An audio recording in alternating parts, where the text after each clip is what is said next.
So basically, when it comes to AI supercharging, what I tell people, and Tony, you and I were talking about this, it's kind of like it's not necessarily like AI changes who you are as a business. It just enhances you as a brand. And so today that's the focal point. But first, before we get into that, I need to I'm going to go over just quick the agenda.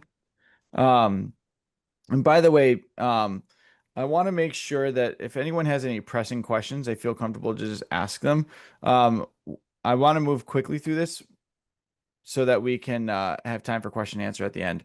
Um, so real quick, what we're going to talk about are risks to the brand, what AI poses as risks to the to your brand, some mindset shifts, ways of thinking, and then roadmap to supercharge your brand. So let's get into it real quick. When it comes to AI, everyone, it's easy to jump on the bandwagon and just say, okay, let's just start using tools. But before you do that, you have to understand that there's pitfalls here. So, for those of you who have seen this movie, Jurassic Park, oldie but a goodie, I'll remember this line. You were so preoccupied with whether or not you could, you didn't stop to think if you should. This is what we tell businesses a lot when they want to just kind of adapt and start to adopt new tools. Um, this is just because you can doesn't mean you should. That's kind of like the mindset that we adopt when it comes to AI. So, what are these pitfalls? Well, they're forms of erosion. There's internal indirect erosion, so things that you do that don't necessarily impact your brand today, and then there's direct erosion, which can impact your brand today. First, we'll talk about indirect erosion. First off is carelessly publishing content. So, if you were to use Gen AI to kind of write a social media post, but didn't review it thoroughly, you can actually hurt your brand by just putting it out there. Um, so that's something that you have to be careful about. Next thing is, and we've probably all seen, had that happen to us before at times, and it can happen. But just being careful with what we generate and then what we post, making sure it's been thoroughly reviewed. The next one is chasing theory. A lot of times I see people fall into this trap, which is the tool that, oh, here's this tool that can do this in theory. Oh, here's this cool tool that can do this in theory. We've seen some pretty big brands make this massive pitfall become a reality by saying, "Oh, in theory, this AI tool can replace an entire call center. So let's do it." And then it ends up doing extreme damage to their brand. So don't just chase theory, actually look at um, practical use cases. Another one is ignoring ethical and privacy concerns. We talked about this in depth in our last webinar, but the main idea here is making sure that we aren't just doing something, that we are making sure that it follows within our set standards and guidelines, and it's not illegal or doing anything that would violate any sort of compliance issues. Next, losing your brand voice. This is something that a lot of people don't think about, but you can't just have AI just write something for you. And just because it sounds good doesn't necessarily mean that it's how you want your brand to be portrayed. Um, and then direct erosion. This is something that's we're seeing more on like bigger levels, but I call it AI gimmicking. Basically, just like slapping the letters AI onto something that you do because it sounds cool. So like Dyson released this vacuum and they're like, it's an AI vacuum. And people are like, what does that mean? Well, it means that there's like software in the vacuum that helps the vacuum run slightly more efficiently. Okay, it doesn't really make that big of a difference. It's still a vacuum cleaner, but because people see AI, they're like, oh, AI. And so brands have to be careful that they're not just jumping on that and throwing AI into something to help promote maybe a new product or service if it's not actually really making that big of a difference. The next point is creating a new product or service. If you are, say, in the tech industry and you find that AI is helping you to vibe code and you realize, oh man, we could create software, custom softwares for every single client, then you start to say, yeah, we can start doing this and start offering this as a product or a service. If it wasn't already something that you were doing, I'm not saying it can't create new opportunities, but you should be very careful to just build a new product or service off of just an AI capability. This is something that can hurt your brand if it's not done well. So, all right, moving on. Oh, quick question: has anyone seen any other pitfalls that using AI can do to hurt your brand? Anything?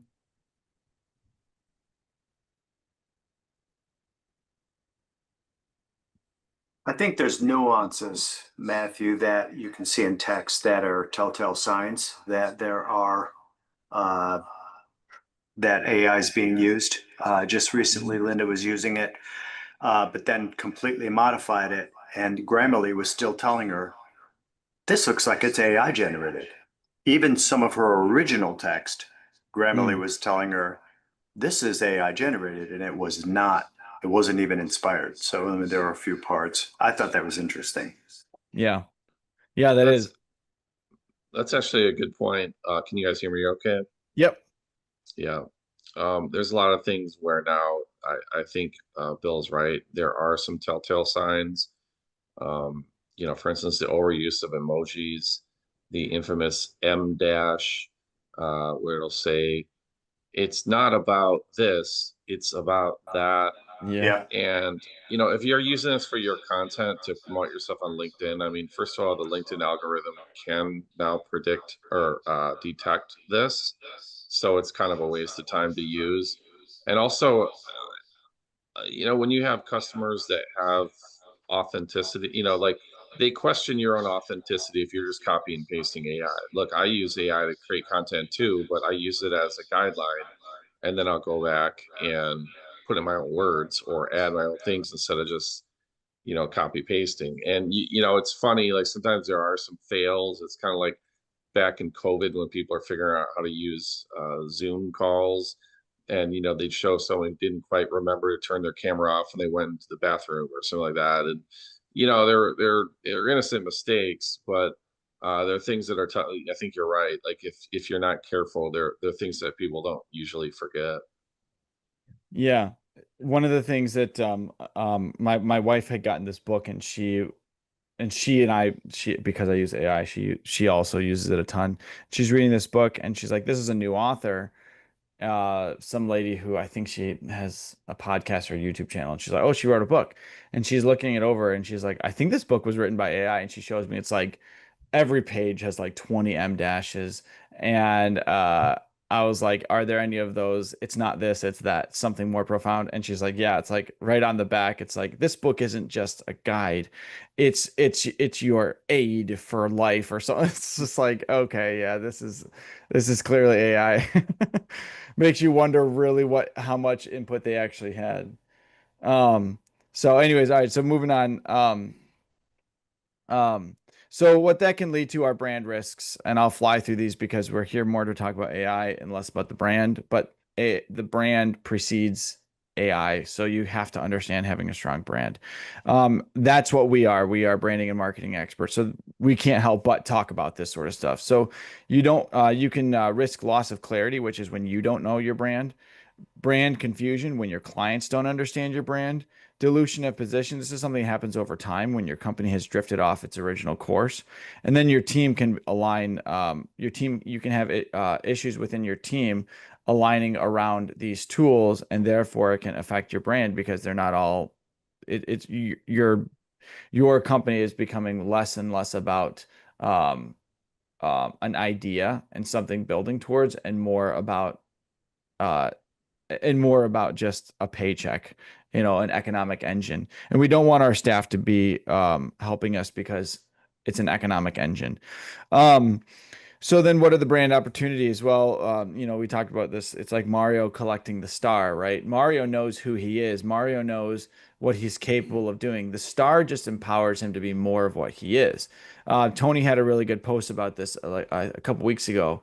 And Tony, you took the analogy and totally ran with it. And I would encourage you to visit Tony's LinkedIn channel. Tony posts a lot about AI. The complete opposites are you first have to know your brand. You must understand your brand and what you want your brand to be. Then you have to communicate that effectively. Clients want to understand, so you just have to help them. Secondly, or third, you have to have the vision. You just need to have direction for where your brand is going and how AI can support that. And then when you are passionate about that, then your team becomes passionate about that. Your team will unite around that strategy. And your team will understand and accept, even if some of them are really AI resistant, they will still understand that and be able to rally around that. So moving on from there, oh, this is one thing. For those of you who've never heard of the term knowledge base, when it comes to AI, a knowledge base is basically, it's nothing more than, it's basically just like a folder that you have all of your information on. In our knowledge base, we have everything that relates to our brand voice, in addition to all of our products and services. Um, and this is when you're building a new AI bot, you can feed it a knowledge base, and now all of a sudden it is brought right up to speed. You know, a knowledge base, think of it when you bring on a person who is starting at your business, it would almost be like a binder of all of your processes and systems. And you say, here you go. And here's everything about our company. Here's everything about our brand voice. This is something that we encourage people to add to their knowledge base when they're training in AI, which is a brand blueprint. A brand blueprint is something that we'll create for people. You can see it's got everything from core values to your market category, your vision statement, your elevator pitch, even, especially your logo and even how your logo, the story behind the logo, anything that's really important and relevant to your brand. Um, all right. So moving on from there, any questions before I move on? Any thoughts? Okay. All right. So mindset shifts. My daughter, she saw me working on this. She's like, "What's wrong with her head?" I was like, "No, no, no. It's just an illustration to show like shift your mindset. Like you can't, just because that's how you've thought doesn't mean that's how you should think." So I told her that this lady is okay. She's not hurt. There's not a computer inside her brain, but these the idea is AI. We keep saying it's like a supercharging of your brand. It isn't your brand. It doesn't change your brand. It enhances who you already are. So, um, instead of just generating text, image, video, whatever to just put out there, maybe use it more so as inspiration or as an initiation for a post. Maybe the end result can be something that was AI generated, but it doesn't always have to be. Um, the next is find practical uses for AI instead of just saying, oh, in theory, it could do this. Then challenge yourself and say, but in practice, let's prove it. Let's prove it first, and then we'll run with it. So, as a good example, that's one of the principles we use here at Identity Creative. I test a lot of AI tools. And every time I test a tool, I'm like, oh, this is so cool. In theory, this could streamline our processes in XYZ. But then the next sentence isn't okay, then let's all adopt it. No, it's all right, you prove it, you test it, and then you teach it and implement it. So that's kind of like how it should work. Then find products or services that are already in existence to supercharge. Instead of creating new products and services, find products and services that you already offer to make those run faster and more streamlined. Um, this is a very critical thing. Teach AI your brand voice, like I said, in your knowledge base. Teach it how you want yourself to sound. That's there's a video on this. It's very critical, making sure that your AI is trained on all your past social media posts. Or maybe if you don't necessarily have a good knowledge base to work from, look at people whose brands you want to emulate and add that to your knowledge base. Um, Leave out leave AI out of your sales pitches. And the reason why I say this is because even though it was cool 2 years ago to say like, yeah, we use AI to do X, Y, and Z, it's starting to become one of those things where AI is going to quickly become as rote as electricity. In other words, it's so common that if you were to say our business runs off electricity, and you add that into your sales pitch, people are going to be like, yeah, whose business doesn't run off electricity? Um, so this is something that you can affect your brand voice. It can make you sound dated. And then work within a plan to implement your AI. So we'll talk about that in a minute, having like a roadmap or strategy to move forward. And then finally, pursue mastery of your existing business. one of the things we say all the time is AI can distract away from just good old-fashioned business principles. The things that got businesses to this point are the things that are going to get it to the next point. AI is just an enhancement of that. So, um, are there any other mindsets that anybody else has found to be helpful as they've been adopting AI? Uh, Not necessarily mindsets, Matthew, but I think one thing that comes to mind is that typically if your brand, you have certain concepts behind, certain stories behind it. AI can enable a lot of things, so it does not mean that, the old disciplines are still are not valid. So you still have to be consistent with those stories, those concepts that you are using to portray your brand in the marketplace. So to be careful that you're consistent with those in terms of what you're trying to portray in the marketplace regarding your brand. Otherwise, with Hmm. AI, you could really, overstep and go far beyond the boundaries of those because AI Yeah. can support a lot of that or allows a lot of that. And so you still have to be careful that you stay within the boundaries of the brand that you're trying to portray. Exactly. I think that oh, sorry, what were you gonna say? No, I was going to say, Matthew, I don't want to interrupt the thought. Keep that thought, but just I really appreciate that idea of leaving it out of your sales pitch. I'm one who wants to give credit where credit is due, and I'm still fairly new to this, just the last year or so, but using it more, and I find myself wanting more, or this kind of this unwritten obligation to acknowledge that I've used AI to help me write or help me create something.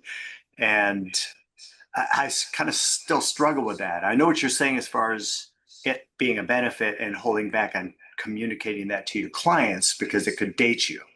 But anyway, I think I need to just keep it in my mind as it's just a tool, just like a typewriter, just as as you're saying, electricity. Just everybody's gonna be using it to different levels. So anyway, thanks. Yeah, no, I appreciate that. It's yeah, like electricity or like computers, you wouldn't say, yeah, we use computers to get our work done. It's like, of course you do. Um, Yes. so yeah, all right, so moving on. So we're gonna I don't want to spend too much time on this, but these are, and this is all being recorded, and these slides are going to be given after the fact. But areas for enhancement, and people say, okay, so what can I use it for? These are like areas of your business where you can use AI, and here's some just kind of suggestions. You can generate on-brand headlines. Obviously, like I'm not opposed to generating content for social media. It just has to be on brand.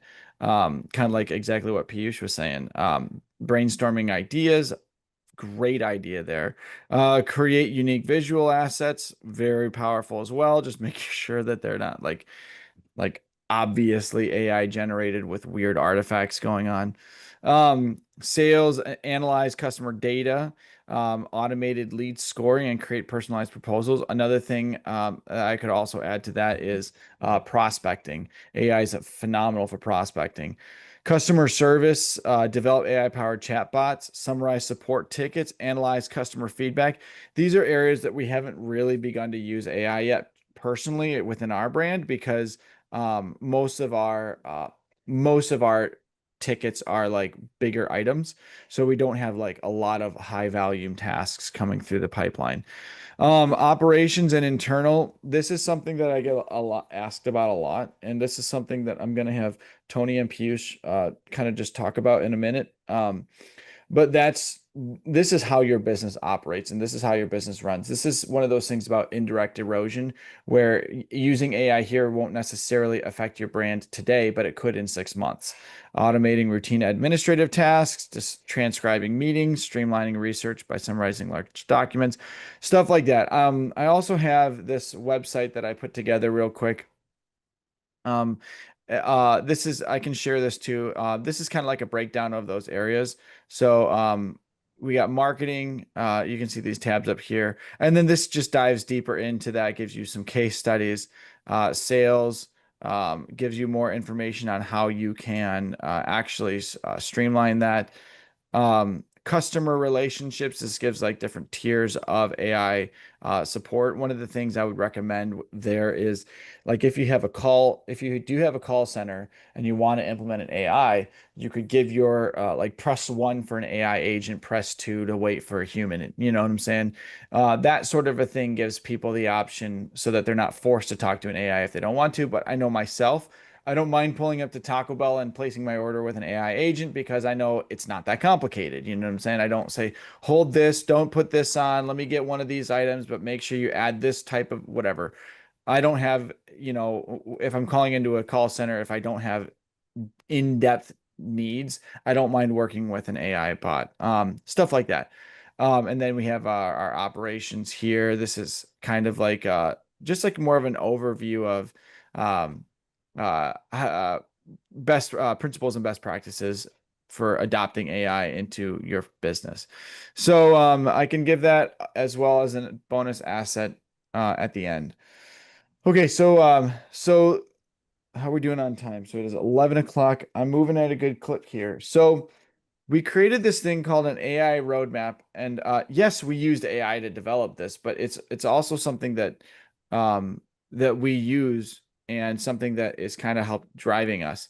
So there's 5 different stages of AI adoption.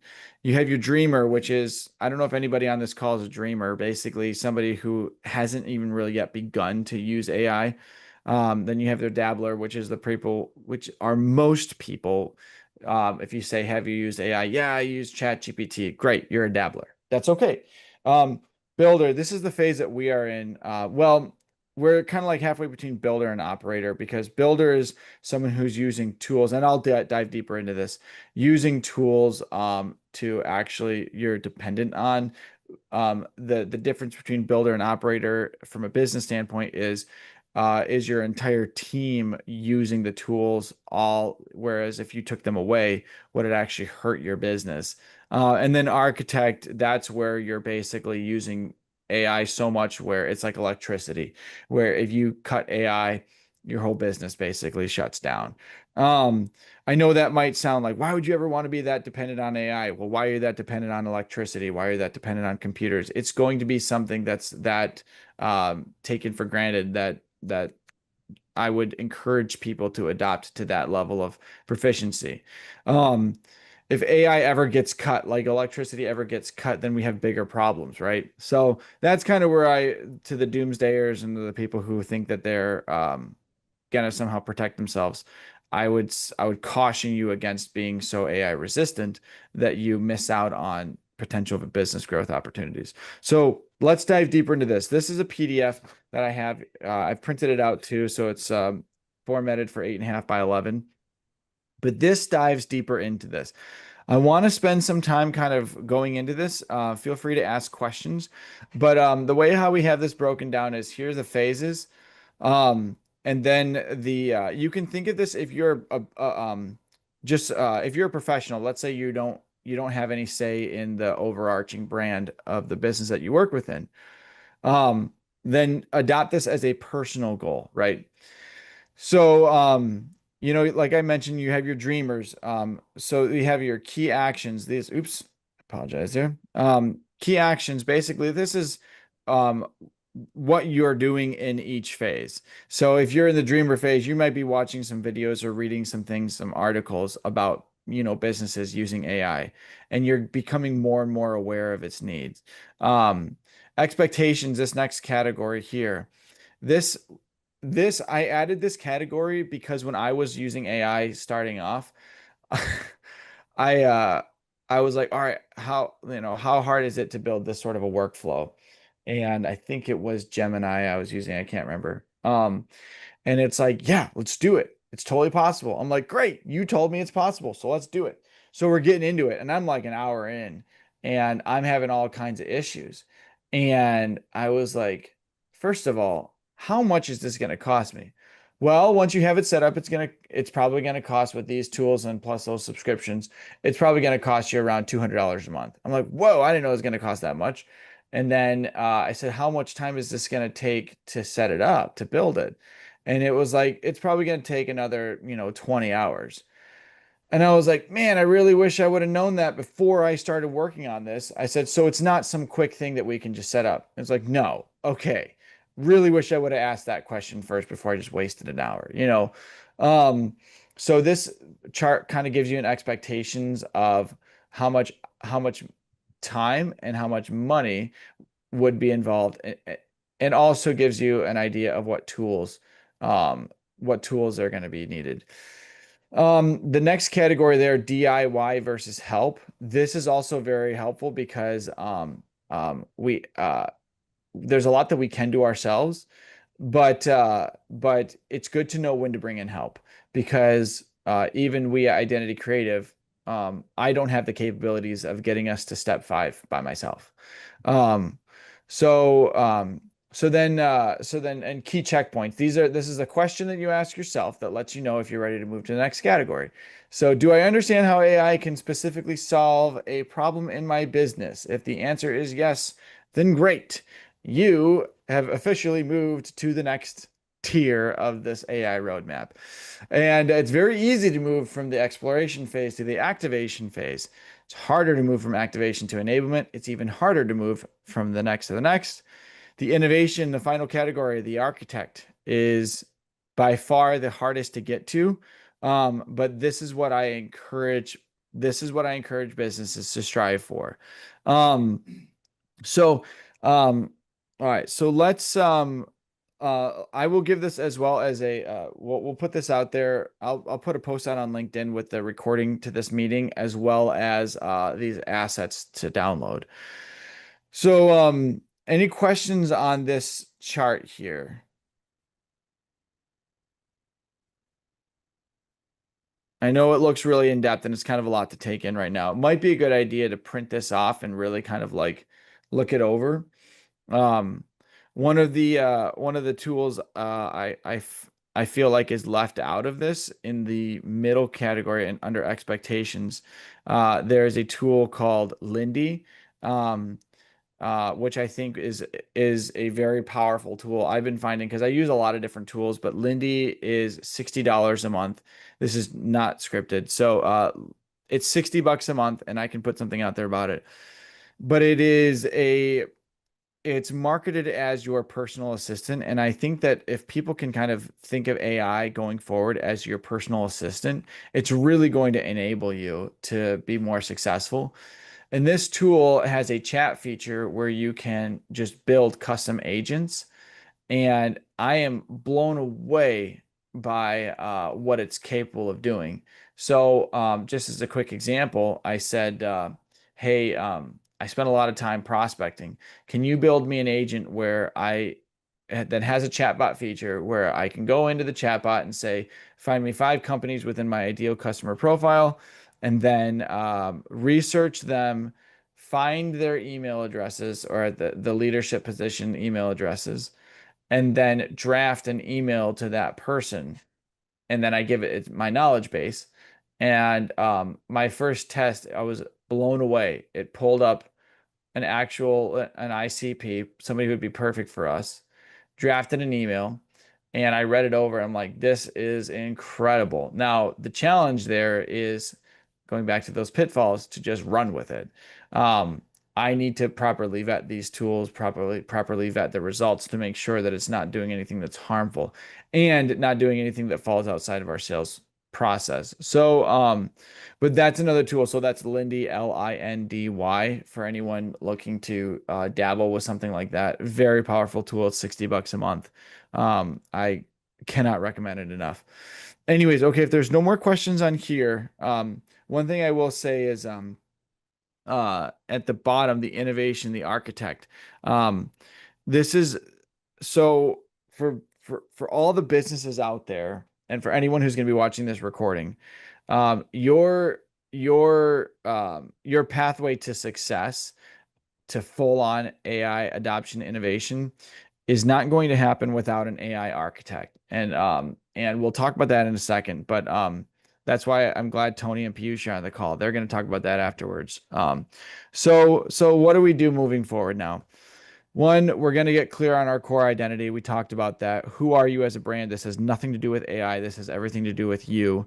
Um, identify areas for enhancement. That was this discussion around, what are your options from marketing, sales, customer service, operations. So get clear on the areas of your business that are primed for enhancement. Experiment with brand first lens, going back to what we were talking about with those pitfalls and those brand opportunities, making sure that you fully understand what your brand is and how you can communicate that. That's what we do here at Identity Creative. We approach everything with a brand first lens. In other words, what brand first lens basically means is before you do anything, you say, okay, how is this going to affect the brand? How is this going to affect how we are perceived? How is this going to affect how we even perceive ourselves? Um, Scale with strategy. So that roadmap, super critical. Have a plan. You don't have to use this roadmap. We created this for ourselves. Um, but feel free to create your own roadmap. But just have something, have a plan. And then finally, bring in experts to get it done. So Tony and Piyush, they are with an AI architect company called is it Ignitia AI? Is that right? Okay.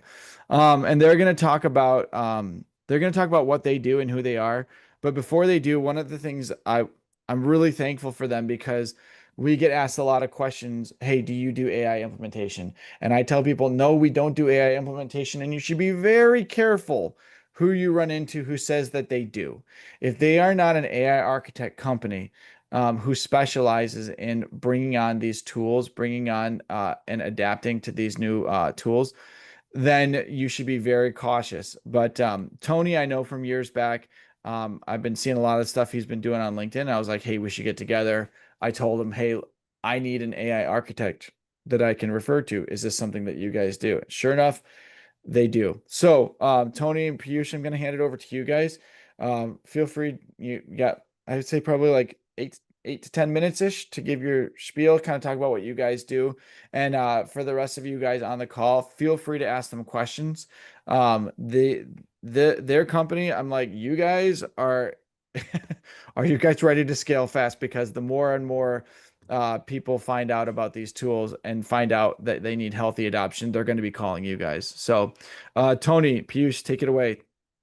Thank you so much. Great to be here. This is actually a really impressive presentation so far. I enjoyed it. Yeah, so Piyush and he has to run here in a moment, so I will be running this. We have a company called Initia AI. We work with businesses in integrating AI, but more importantly, planning and road mapping, as well as actually doing training. Let's see if I can grab the screen here. Um, so, I think Matthew brought up a lot of great points, and that's that, AI is the future. We all, I think, realize this. However, that doesn't mean your entire life needs to transform and become an AI focus, right? The important thing for you is, and your brand is, how do we actually get, Matthew, can I grab the screen? Yep, How do we I'm give me a actually second. start, right? And so one of the first things that we like to do is actually understand, first of all, this is a platform that we're building for some of our enterprise uh, things, which is starting by understanding a company org chart. And then once we have that, we can then understand what each role does and how they relate to each other, things like that, right? But see, that's kind of the point of this, is that you want to understand interconnections, right? So think about your customers. How do your customers relate to each other? How do they relate to you? What kind of tools can you use to actually connect with them, right? What are the customer, like, who are your customer personas?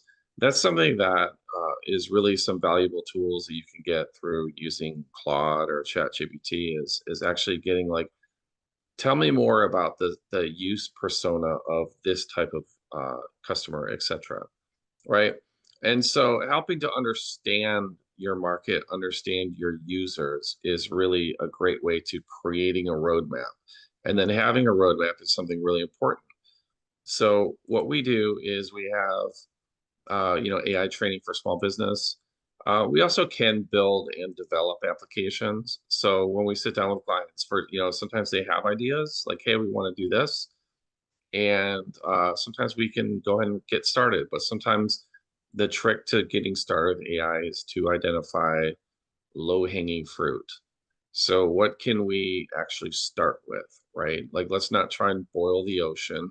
Let's come up with like one or two small use cases that we can show some wins on, something that we can get some ROI on, something that we can actually get new customers. And the first thing is identifying within your company what are some of your biggest needs. Piyush and I are not looking to replace people or cut labor. What we're looking to do is to empower people. And right now, Matthew mentioned LinkedIn. I did actually post about this. I'd love to connect with anyone. I'm hoping we can find a way to send the link to everyone's LinkedIn. But right now is a time where people should be empowering their team and giving them, like he said, the star in Super Mario Brothers. Like, how can we supercharge our team? Because you can now do things that were never before possible.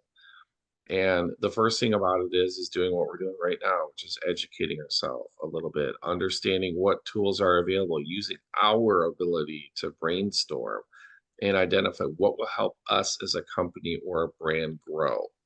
Okay, what markets do we want to get into that haven't been successful?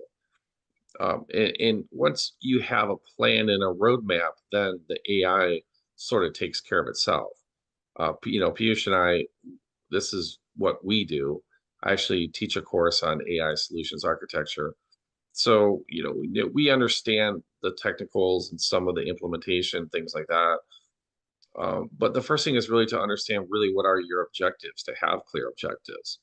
We can't, like, your business, what you do, right? We can help you do things to build that, but ultimately you understand that, and that's for you and your team to really work together and develop. So some things we do for training are, let's just say we want to go through some sort of AI training, like how do you streamline sales processes, improve customers or prospect engagement, target precision, sales KPIs, but also strategic impact.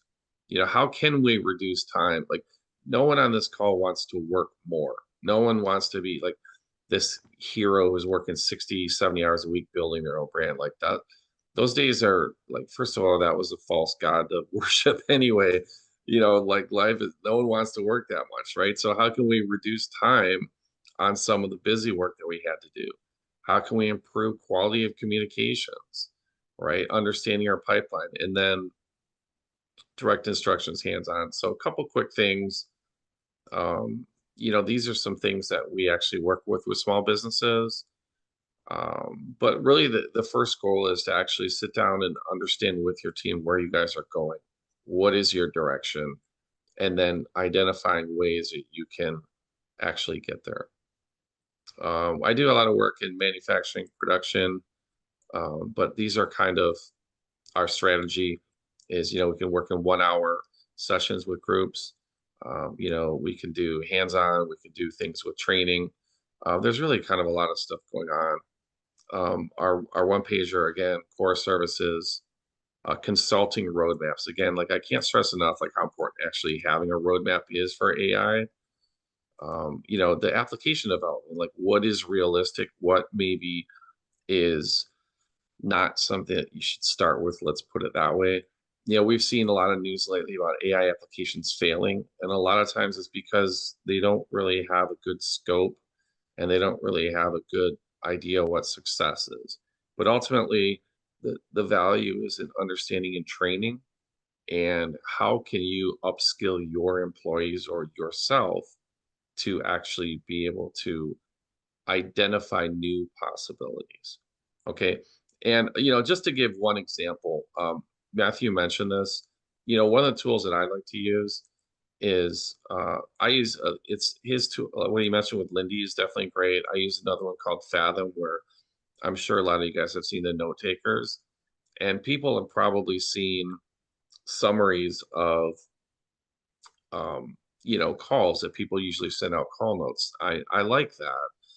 But, one of the things that I also like to do is actually use this to give myself feedback.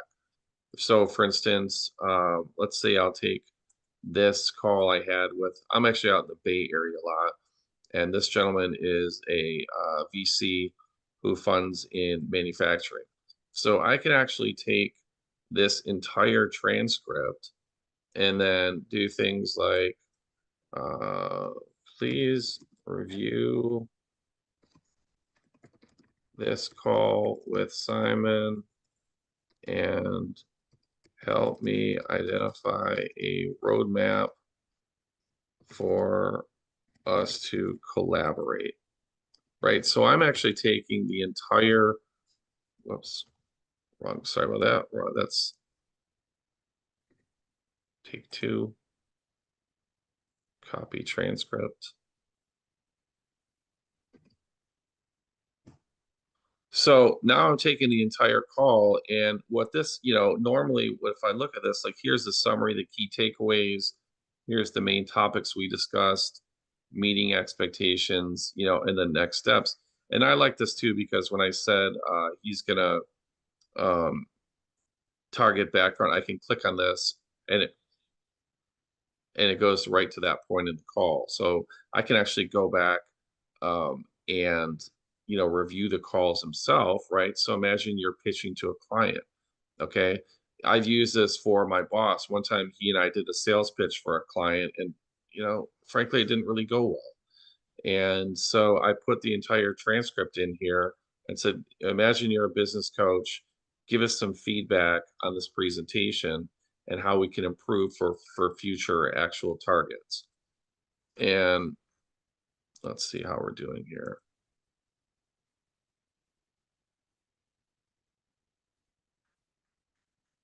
Well, Matthew, as you know, we're having a fun demo. Let's try this again. I mean, it looked like it was going. Yeah, I'll reopen it. Okay, here we go. Based on my research into this person, so it actually looked up who he is and what he does. This looks like an exceptionally promising. Let me break down what I found. So here's what he does. This aligns with your background, collaboration roadmap. I like this too. Phase 1, immediate action next 30 days. Phase 2, partnership development, etc. So I really like this, how it's now giving me, here's what you should do right now. Here's some things you should work on next. And then in your long-term plans, here's some big, key items that you can do, etc., etc. I can now take this, copy this, share this with my team. And now we have, again, roadmaps. That's something that we really like to focus on. So Mhm. little tools, but if you are interested in uh, developing AI, developing ways to build your brand, or if you have application ideas that you want to develop, we'd be more than happy to, help you talk about that Yeah. and see what we can do. And one of the cool things about the team over there at Ignitia is the three leaders there are Tony, Piyush, and is it Bruce? Bruce. So they all had different backgrounds that make it such an important collaborative executive team. And then from there they have developers and anyone that they need to bring in to build these workflows. But Tony brings the technical expertise as like project lead. Bruce is a lawyer who has understands all the legal implications. And this is something that I get asked a lot because that's super critical, especially in these high risk industries. And then Piyush brings with him years and years of implementation of tools and software from like IBM, right? So they have together they create this like awesome business that's just ready to build AI solutions for businesses. They're who I would recommend. And especially moving forward, if you're looking to implement tools, workflows, systems that are high level and can't necessarily be done just with a simple subscription, and or you fall into one of the higher risk industries, um, definitely give these guys a call. Tony, what's the best way for people to contact you? You can go right to our site, ignitia-ai.com. I'd love to connect on LinkedIn. I think you have the chat disabled. Is the chat disabled? I could post. Oops. Abby, is there any way that we could get that chat up? working? Yeah, let me see if I can troubleshoot for some. It looks like it's available, but let me. It's showing disabled on my end too.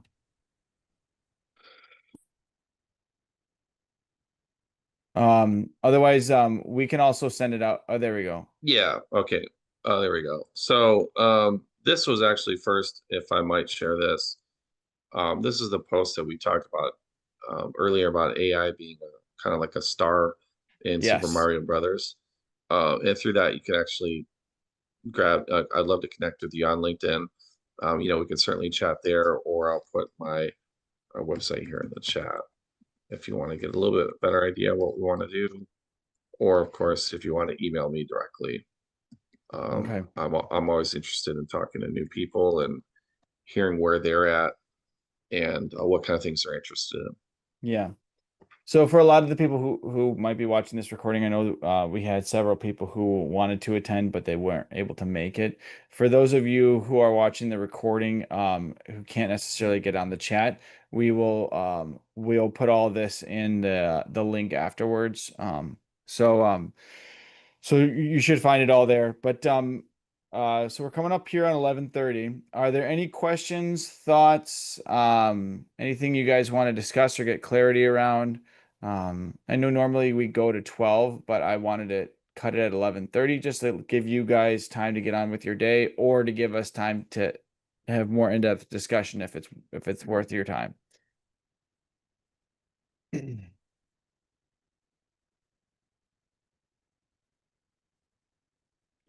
I think it's really important, Matthew, to, for people who are interested in this, to find a friend or, a colleague or something that you can actually like have conversations and discussions with. Because Hmm. one of the things about, getting into AI is it could be, like you mentioned earlier, where you're hoping it actually slows down. Like it can be totally overwhelming. And what I would recommend to people is don't try and learn everything. It's nice to understand big picture concepts, but realistically, focus on your specific vertical. Like how is like if you're creatives, there's a number of good YouTube channels that just talk about creative tools. Like just worry about, learn about that. Like Hmm. you don't need to learn the latest of, the architecture of GPT-5 and how the processing is done like that's not really going to help you, right? So what I found is find something that you are interested in, and then there's a number of good actual sources. Like I'll put one more in the chat too. Futuretools.io is a great source that has like different applications and things that you might be able to find that could help you. There's a lot of no code tools that you can use. So the barrier to entry of using new software or new applications is actually really low, but it's really up to you to go out and find it. Awesome. Yeah, I mean, one of the things I tell people is don't look at this like, oh, I have to. It's like, no, I get to. It's exciting. There's a bunch of new tools that have been released. So start with ChatGPT or whatever and say, you know, this is my industry. What are some tools out there that can help me? And what's the cost of adoption and how much, is it pretty difficult or is it pretty easy to get started with? And then yeah, take your time. And going back to the crux of this conversation is expect to have to change a few of your preconceived notions and mindsets are going to have to shift a little bit. People are going to have to understand that AI is going to become part of your business that's as redundant as the electricity or the computer, whatever, you know what I'm saying? So it's like, um, don't think of it as just this flash in the pan phase that's just going to be here 1 second, gone the next. We've seen all the practical uses of it, and there's no way that this sort of stuff is just going to fall out of phase or fall out of a fad. It's not. I guarantee it won't. So, yeah. Well, I mean, Tony, any other last words or anyone else? I guess I'll just say this, again, we don't want to get people afraid, worry or afraid, but the advantages to people who are first movers in using AI tools for whatever business they are significant. And frankly, might or might not make or break your company. I mean, no pressure, but there will be an expectation of having incredibly increased productivity within the next 2 years. And so you Yeah. have to ask yourself, how are you going to upskill to meet new customer expectations? Because if you don't do it, somebody else will. And I mean, that's not a threat. Like I'm not, that's just a fact. And so the time is really now to start. Again, you don't have to dedicate your lives to learning all these stuff, but at least start to understand, familiarize yourself so that you can grow with this new technology and use it to your advantage. Awesome. Yeah. Thanks, Tony.